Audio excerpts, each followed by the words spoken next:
गजानन ग तेहि लंबोदर ग तेहि आवत गणपति। तेहि गजानन ग तेहि लंबोदर ग तेहि आवत गणपति। तोर पिता है शिव भोला, तोर माता है पार्वती। तोर पिता है शिव भोला, तोर माता है पार्वती। तेहि गजानन ग तेहि लंबोदर ग तेहि आवत गणपति।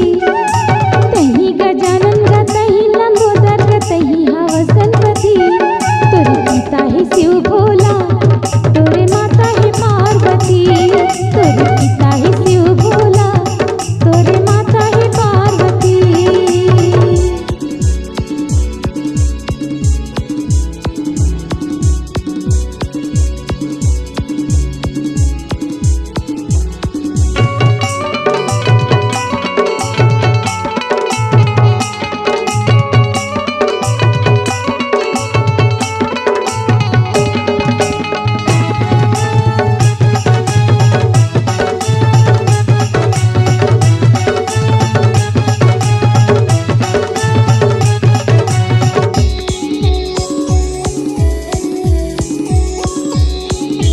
कबू कहते गौरी नंदन हो, कबू कहते गणेशा। तोरे चरण माँ माथे नवाओ, पूजा करतु मैं हमेशा।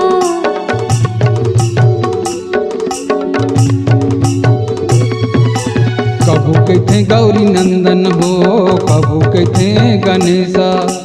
तोरे चरण माँ माथे नवाओ, पूजा करतु मैं हमेशा। गिरजा के लाला ग शिव दुलारा ग कहते तोला गणपति। गिरजा के लाला ग शिव दुलारा ग कहते तोला गणपति। और पिता है शिव भोला, तोरे माता है पार्वती। तोरे पिता है शिव भोला, तोरे माता है पार्वती।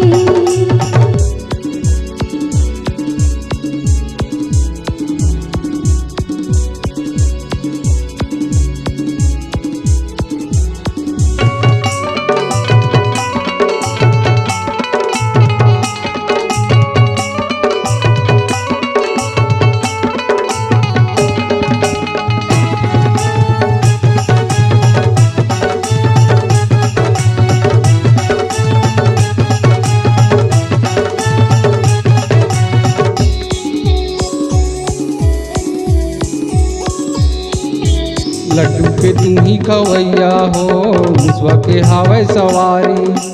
रिद्धि सिद्धि तू हर चावर डोलैया, महिमा हवे तू हर बारी।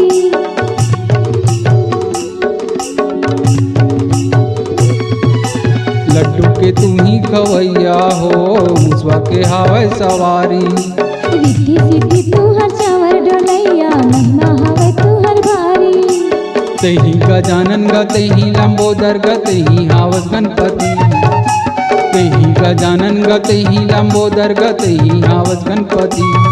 तोर पिता है शिव भोला, तोर माता है पार्वती। तोर पिता है शिव भोला, तोर माता है पार्वती।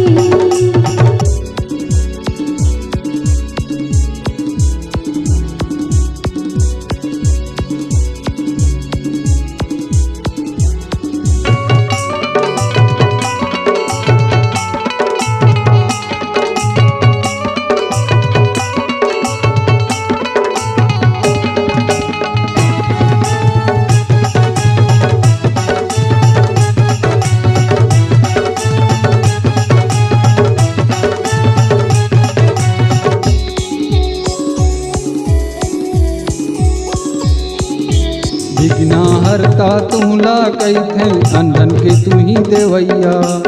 आजा गजानन हो चरण मनावन, बना देवा हमरो गति।